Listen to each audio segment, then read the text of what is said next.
Welcome to Bear in Mind, the Brown Psychiatry Podcast, clear, current content about mental health. I'm the host, Dr. Tracey Guthrie, Psychiatry Residency Program Director and Co-Editor-in-Chief. I'm the co-host, Dr. Camila Cosmo, Brown Assistant Professor and Co-Editor-in-Chief. And I'm Dr. Marisa Hollinshead, Psychiatry Resident and Script Editor for today's episode. And I'm Dr. Audrey Tyrka, the guest for today's episode. Great. First, a content warning. In this episode, we will talk about sensitive topics, some of which you may find triggering. Our only purpose is to provide education and information. Our content is not to be considered medical advice. Today, we will discuss a sensitive topic, early life stress and trauma. These experiences can have long-lasting negative impacts on those who have endured them. As we will hear from today's guest, Dr. Audrey Tyrka, not all stress is bad for the body. What we are talking about today is the cumulative stress that over time can change the brain function, genetics, and overall health. Research shows that the more stress and negative experiences we encounter, the higher the risk of developing substance use disorders, heart disease, cancer, liver and lung diseases, mental health disorders, and even suicide. Today, we will learn more about trauma and early stress from one of the experts in the field, Dr. Audrey Tyrka. Dr. Tyrka is the Mary E. Zucker Professor and Chair of the Department of Psychiatry and Human Behavior at Brown. She also co-directs the Center on Stress, Trauma, and Resilience at the Miriam Hospital. Internationally recognized for her groundbreaking work on early adversity, she has made important discoveries that have helped us understand the mechanisms of stress-related mental and physical health conditions. Welcome, Dr. Tyrka, and thank you so much for joining us today. Thank you. It's a great pleasure to be here. Welcome, Dr. Tyrka. So to start, can you please tell us what is early life stress and trauma? Sure. So early life stress is sometimes called early life adversity, or you may have heard about childhood adverse experiences or adverse childhood experiences, ACEs. This refers to stressful and adverse or negative experiences that people have during childhood beyond the usual minor stressors and veering more toward trauma or major stress experiences that people have. Mm-hmm. What are some examples? Some examples would be types of abuse like physical abuse, emotional abuse, sexual abuse, neglect. Children can be neglected physically or emotionally. There can be other types of experiences like childhood parental loss, death of a parent, or perhaps desertion by a parent, and other very upsetting and traumatic things that can happen within the family or within the environment, the neighborhood, or otherwise. Mm-hmm. And how do early life stress and trauma affect our mental health in childhood and adulthood? Yeah, so, stepping back, thinking about it, children depend on their caregivers and other adults for basically everything, all of their needs, right? They need to be nourished, they need to be protected, given housing, they need to be protected both physically and emotionally. They need to learn how to handle intense emotions. They need to learn how to manage their behavior and engage in positive relationships with others. And, unfortunately, many of us aren't able to help our children or the children we care for learn all of those things. We may be stressed and have experienced early trauma ourselves, or we may be struggling with psychiatric conditions or other kinds of challenges, poverty, other kinds of experiences. So it's very challenging to be a good parent, as many people know. And so what can happen is if you don't have those kinds of protections, if you don't have that kind of nourishing, you can then end up having deficits or problems in your sense of self, your thoughts and feelings about yourself, your behaviors and the way that you handle your emotions, your feelings of sadness, anxiety, anger. And of course, that impacts your relationships with other people. It also can affect how your thinking works, your memory, your ability to focus and concentrate and to sit still. And of course, these are very important for achieving success in school and being able to get through the school day. So really, it can affect all aspects of a developing child's thinking, feeling, and behaving, and over time can result in depression and anxiety disorders, and as was introduced at the top of the show, post-traumatic stress disorder, substance use disorders, and others. And Dr. Tyrka, you've touched on this in your previous question, but can you talk a little bit more about what happens in our bodies, like inside of our bodies, when we experience this cumulative stress? Yes, absolutely. So, our bodies are very well adapted to handling stress to some extent. Experiencing stress is a normal part of daily life. Of course, we have many challenges, and there are many things in the environment that can feel stressful or be very actually traumatic and dangerous. So the body is very good actually at marshaling or developing or giving you the resources you need, the energy you need when you're facing a stressor. So for example, if you're challenged by, say, a dog, a barking dog that's chasing you down the street, you need to run from that. You need to figure out a way to hide or a way to protect yourself. So your heart starts pumping. You end up getting nourishment to an energy really to your brain, which needs to be able to think through, how can I cope with this? Is there a place I can hide or run to that the dog can't get to? Your muscles need energy to be able to run and hide. So that can work very, very well in the short term. But when that goes on for a long period of time or happens very frequently, those systems start to wear down, and you can then develop risk for a variety of diseases in the various organ systems that we have.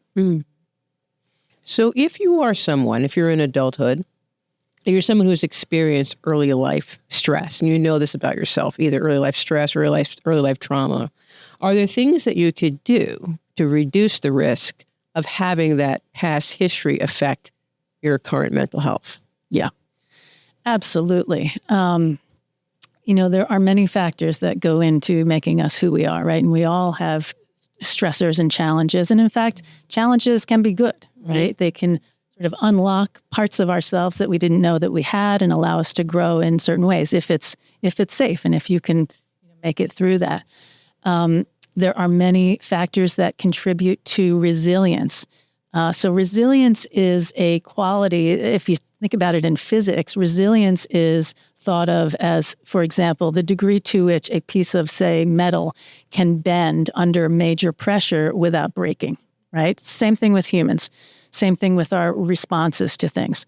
So, how much stress can we tolerate without breaking? Obviously, we don't want to push it to that level, but there are many factors that we can use ourselves and that our environment and our communities can give to us that help shore up our strengths and help us learn to think about and cope with a stressor. So I like to think of it in a variety of domains. When we can think about our thought process and how we handle stress. We can think about how we handle our emotions. We can think about our behavioral responses and our behavioral habits. And we can think about our social engagement, our social relationships. So in terms of thinking, there are many ways we can cope with stressors. First of all, we can try to avoid them, at least the bad ones, right? So some things are stressful and they're good, but many things are not. We can think through, okay, how did that happen and how might I avoid such a thing in the future? Not everything is avoidable, and it may not be, is certainly often is not a person's fault if they've experienced that. Yet we know that some things we can avoid, and sometimes we need the help of a trusted colleague or coach or therapist to help us think through these kinds of things, but there are ways to do that. There are also ways to consider, what are my strengths, what are my challenges, and to build on your strengths, to grow those strengths and to feel good about yourself, develop your self-esteem, to understand what your weaknesses or challenges are, and either avoid things that bring those out or require those, and also to work on those things and to learn from others how you can best build on those or ask others for help in those areas where you're not an expert. So those are some things we can think about on the thinking side of it. I also like to think about having a growth mindset, which helps people to understand that life involves some failures. Failure is okay. And if we're not failing, we're not growing. And so when you reframe or when you think about things in that way, you recognize, okay, failure is okay. What can I learn from that? And how can I move forward in a positive way? So those are all examples of mental or cognitive things that can help somebody who has experienced challenging circumstances move forward in a positive way. Emotion regulation is a key part of this, and it's very challenging for many of us, especially if you've experienced early stress, for a variety of reasons. You haven't learned, perhaps, from your caregivers who maybe were the source of your stress, how to regulate your emotions yourself. Your caregiver may have not been able to do that themselves. It's very important to first let yourself have that emotion. Experience it. What am I feeling? How does it feel? Both in my heart and in my body. What is my body noticing? And to really allow that to happen, allow it to be, allow yourself to feel it, and allow it to pass. Okay? You can't always just let things go, but if we sweep them under the rug or we bottle them up, oftentimes they will explode, right? Mm-hmm. So I think emotion regulation is something that's very challenging, and often it does require helping others in your life to understand what kinds of things are triggering or particularly upsetting for you and why, and how can we learn to help each other through these kinds of things. Mm. So that's with emotion. In terms of behavior, there are many things that we can do. We can identify, well, what makes me feel triggered or stressed? How can I avoid that? What can I do to take care of myself, both on a daily basis in terms of getting enough sleep, getting the right nutrients, making sure I'm somebody, they say I'm like a parking meter. You have to feed me every 2 hours. Yeah, so that's one of the things. You don't want to be too hungry, too tired. That can make it very difficult to regulate your emotions. And certainly it's important to be careful about using alcohol or other substances or not using those as either a crutch or a way to kind of numb emotions, because that can lead to further problems. But figuring out, what are the positive things I can do? I can listen to music. I can take a walk. I can read a book. I can take a nap. I can, have a massage or ask for some help. So those are some of the kinds of things that people do. And you'll notice that in many of the things I've been mentioning, I'm mentioning other people. And that's one of the most important things. Now, I'll mention that, we're all different. Some of us are more introverted and we need a lot of downtime, away from other people.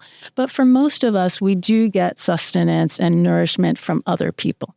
And we can't ever do this alone, whether or not we've experienced major trauma, but especially if you've experienced trauma. And, of course, that can be very difficult, as I said, if you haven't had the experience where you have learned how to develop safe and trusting relationships with other people. So that may require working closely with a therapist to figure out how you can, what are the signs that you can trust someone and how you can begin to build that trust within yourself and with someone else. But that can be a very important pathway toward keeping yourself in a good state of mind and in a good place in terms of your emotions. Mm-hmm. Great. So we understand that stress is part of life, but how do we know the difference between health and unhealth amounts of stress? Yes, that's a great question. Well, typically healthy stress, it tends to be a shorter term kind of thing. It tends to be something that you're choosing. Not always. You or maybe your caregiver might be choosing it.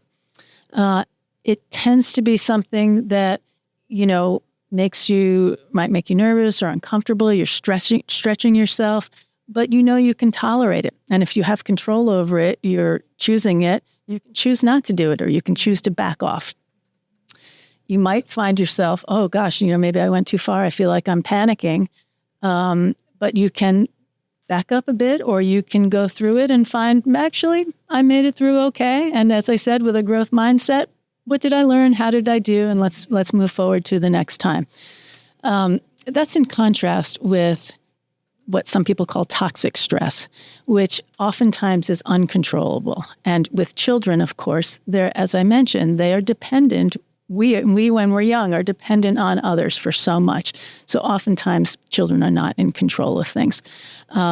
When it's very frequent, when it's very extreme, the stress is very extreme, when you feel like you don't have control over it, when you don't have others to help you, you don't know a way out of your situation, that can be very toxic. Mm-hmm. Yeah.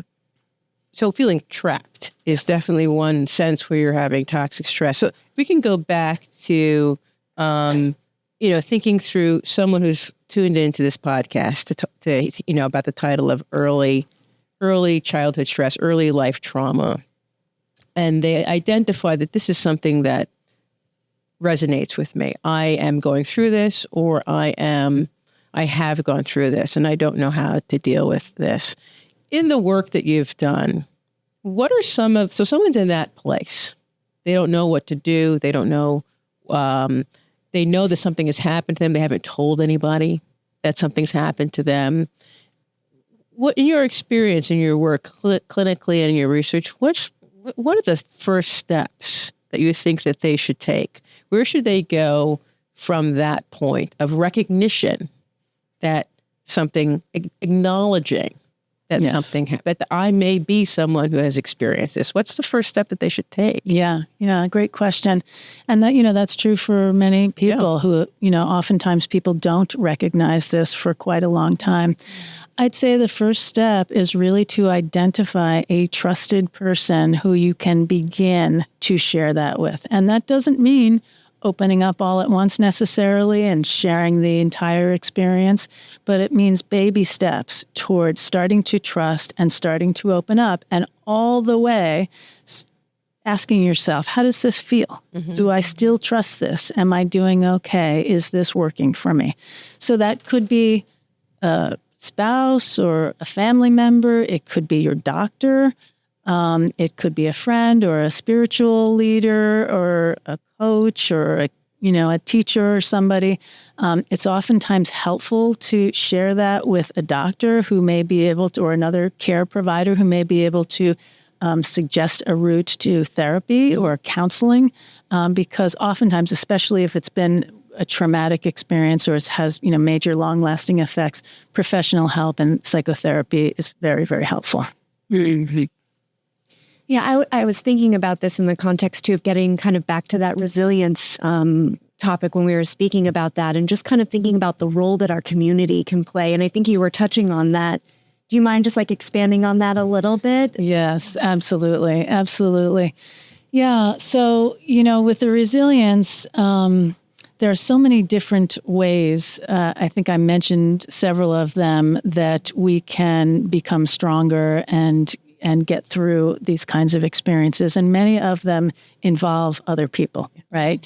So some of that is around, one-to-one with psychotherapy or counseling or working with your doctor. Some of that is around friendships and other kinds of relationships. Some of it, again, may be with a spiritual guide or other person that you trust with some wisdom and caring for who you are and your development as a person. Oftentimes, one of the biggest factors for resilience involves identifying a real sense of purpose. What do you care about, and how can you contribute your particular strengths to further that cause? And that often is done in community. So there's good evidence to show that people who are contributing together with others to a cause greater than themselves, that they really have better mental health and more resilience.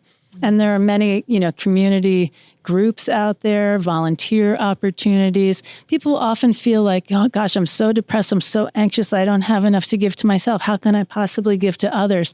But paradoxically, that's not how it works. Many times, if you are able to get yourself there, very oftentimes giving leads to more for yourself as well as for others. So in thinking about a person who's now acknowledging, at least just to themselves, that they may have been someone who experienced an early life stress, whether it be neglect, abuse at any age, bullying, anything that caused them significant distress and feeling trapped in their circumstance and not having the support that they needed during that time. What are some of the ways this might manifest for them? What is it that you've seen? How does this, they may not think at age 9, oh, I'm experiencing early life stress and I don't have the things that I need. That's not what happens. So what is it that people tend to experience so that if you're experiencing and listening to this, you can identify it for yourself? What does that look like? Yeah. So there are many, many ways this can show up. It can show up with anxiety, with feelings of depression and irritability, moodiness. It can show up with sort of behavioral explosions. Some of it, of course, depends on the age. With young children, it can look like behavior out of context. People be scratching their heads, not understanding why the child is melting down, why the child is having, upsetting behaviors, might be becoming violent or very afraid, avoiding things, not wanting to go to school or come out of their room, etc., not wanting to go to sleep. There can be physical, and that can be true of older children and even adults as well. There can also be physical symptoms, feeling nauseated, feeling sick, pain, fatigue, other kinds of symptoms that go along with it. And oftentimes it really can show up in relationships. So snapping, for apparently no reason, but there is a reason. It's just that it's not apparent. Neither person in the relationship or the people in the family don't necessarily know what is causing that. But perhaps something in the environment or something in the interaction reminds the person either in their head or in their body of what happened before, and a reaction comes out because they're scared. Right. No, that's very, very helpful for people to be able to see that in themselves. Yeah. And getting back to resilience, Dr. Tyrka, is resilience always good? What do we need to understand about resilience in particular? Yeah, that's a great question. Well, going back to how I began talking about resilience in physics, right, where you have a great amount of pressure being applied to, say, a piece of metal until it breaks. We don't expect or want people to be withstanding that much pressure until they finally break. And sometimes I fear that we use that term and we expect people to be strong, to not show weaknesses, to not be vulnerable, to not acknowledge to themselves or to others that they're hurting. So no, we don't expect everyone to be resilient. And there, as I mentioned before, many different ways we can be resilient and many different ways we can not be resilient, or we can be vulnerable, or we can be hurting. And so it's a matter of understanding all the different parts of ourselves and honoring all of those different pieces. And as I said before, strengthening our strengths and, getting help with the areas where we are struggling. So I wouldn't, I do think that especially when people have been through very painful and terrible things, you are resilient just by surviving. And there are many things that you do that show your strength and show that you're trying hard. The other thing I'll say is that oftentimes people who experience stress and trauma are focused on fixing things. And that's how they survived in their childhood, right? They're able to kind of figure it out, find a way through, make it work, and not get dragged down in the emotions.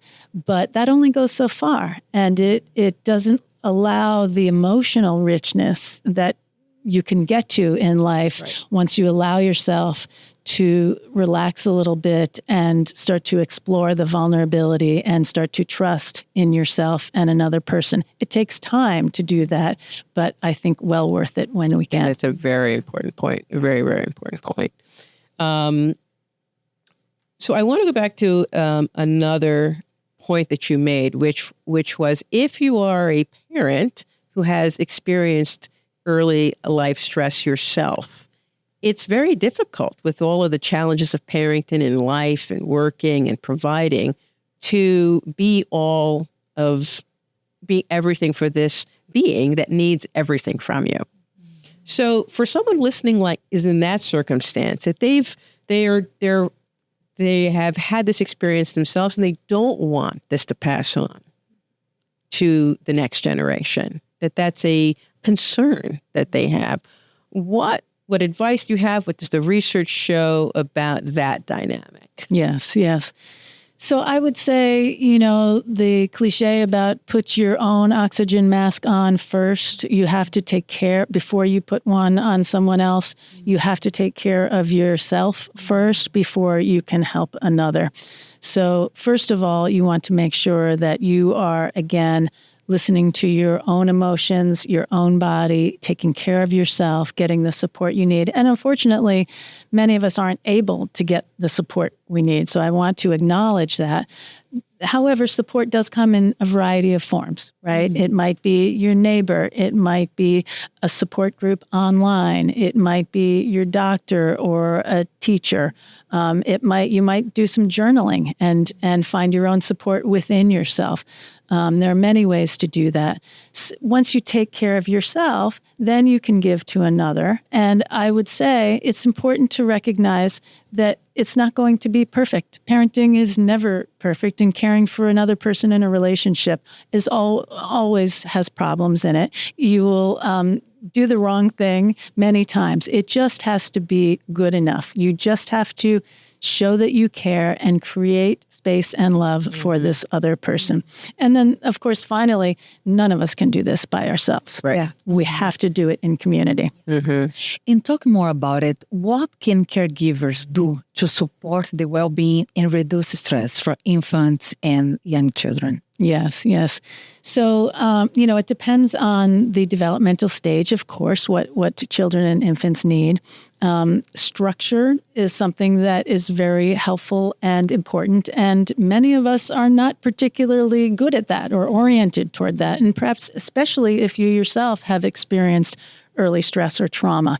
So, but with infants and young children, structure is very helpful. Right. So if you know that there's a time for sleeping, there's a time for resting, there's a time for eating and for working and doing your chores, you may resist it. It may be hard. Your child may resist it, but over time they get to understand those patterns. If you yourself have trouble with that, there are many ways you can work on developing that structure. There are apps. There are people who can help with that, a counselor who can help with that, or a family member. You can write things down. That helps a lot. Not expecting too much, again, from yourself or from your child. Making space for the emotions, for the feelings, and for the bodily sensations, as I said earlier. Oftentimes, again, if your orientation is toward fixing things, you might be quick with the tissue box to try to shut the emotions down. But that's not what we need. When we're hurting, we need to feel and express those emotions and work through them. So that would be my recommendation. And then, of course, getting the help and support of a counselor or another trusted person. Mm-hmm. What do research studies tell us about stress and trauma so far? Yeah.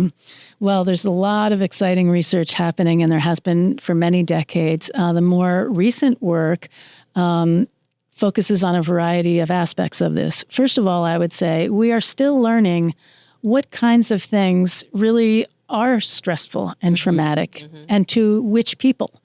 All of us are different, right? And what is going to be stressful? I mentioned introverts and extroverts before. What's going to be stressful to an introvert might be very different from what's going to be stressful to an extrovert. Or if you've experienced trauma before, your level of stress and your type of stress is going to be different than someone who hasn't. We are now doing a lot of work on the effects of racial discrimination and other forms of discrimination, and this very impactful effect of that and the stressful impact of that over time on people. So that's an important area of research that, frankly, has been ignored for far too long. There's a lot of work understanding the biological stress response and really the connection between being exposed to stress and trauma and how it's related to these health problems that we mentioned earlier, like cardiovascular disease and weight gain and obesity and pain and even cancer. And so we're trying to understand how that works, both so that we can understand who might be especially vulnerable to that, who might be more protected, and are there treatments that we can develop that will help with those biological consequences. And then there's also a lot of work being done to understand how do we better help people? How do we better treat people who have experienced stress and trauma, both in terms of medications, neuromodulation therapies, and especially psychotherapies. And there's a variety of forms of psychotherapies that have been used to treat stress and trauma. Mm-hmm. And Dr. Tyrka, do you have any resource that you'd like to recommend to our audience to learn more about early life stress and trauma? Any local, national resource that we can share? Yes. So locally, we have our COBRE Center on Stress, Trauma, and Resilience. COBRE stands for Centers of Biomedical Research Excellence. And that's the website for that is starcobre.org. But nationally, I would recommend the National Center for PTSD. That is through the VA, but it doesn't just focus on combat trauma, but other related stress and trauma as well. Dr. Tyrka, one of the things that, that you were talking about was kind of this emerging research and focus on racial discrimination. And, I think about that really within the context of where we live, the neighborhood we're raised in, where we work, where we play. What is some of the research that's coming out about that, and what do we know so far? Yeah, so, there's been a lot of increased interest and work on the social determinants of health. And we know that those kinds of determinants, which are things like living in poverty, neighborhood violence, pollution in the air, as well as the racial and ethnic discrimination that can lead to that very poverty. All of these things come together to affect our stress response system, our inflammatory system, and can lead toward a variety of stress-related health conditions. So they often go together, and unfortunately, some of us are burdened with many of these things all at once because of that kind of discrimination. I can also imagine that what people call stress varies culturally and varies generationally. So something that may be very stressful to Dr. Hollinshead may not be stressful for me, or vice versa, just based upon our identities, where we were raised, how we were raised, our age. Are there other identities? Is that something you've seen also in your work? Yes, absolutely. In fact, there's some good evidence that the subjective experience, how I identify my stress versus how you might identify something that happened to me, is what's most important for me, and in terms of my own coping, my functioning, and the development of psychiatric disorders. And yes, different cultures approach things differently, but it's important to note that within a culture, you have individuals, right? And so again, it's how the individual experiences it as influenced by their cultural environment as well as their other aspects of their milieu. And a final question before we let you go, because I'm sure we could talk about this for a very long time. But what do you see on the horizon in research? In being in this field, doing this work for as long as you have, what is your hope and your aspiration of what your work will lead to? Yes. Well, really, my greatest hope is that we will prevent much of this stress and trauma. Some things are not preventable, of course, but so much of the kinds of things we're talking about, abuse, neglect, and really we talked about, oftentimes parents are not equipped because of their own struggles to provide what their child needs. And often those struggles are related to structural things in their environment as well. And so there's much that we can do on the policy level to change how people are experiencing things and to give people the support they need. Let's hope that occurs. Thank you very, very much, Dr. Tyrka. Thank you, Dr. Tyrka. Now a take-home message to bear in mind. So today we've discussed how a small amount of stress can actually build resilience, but also the harmful effects of sustained stress in early life trauma on mental and physical health can be damaging. Communities and families can protect young people by providing them with safe and supportive environments, building strong relationships and community is crucial. Having a caring adult in a child's life can make all the difference. Also remember that self-care is essential, as Dr. Tyrka pointed out, before you can care for others.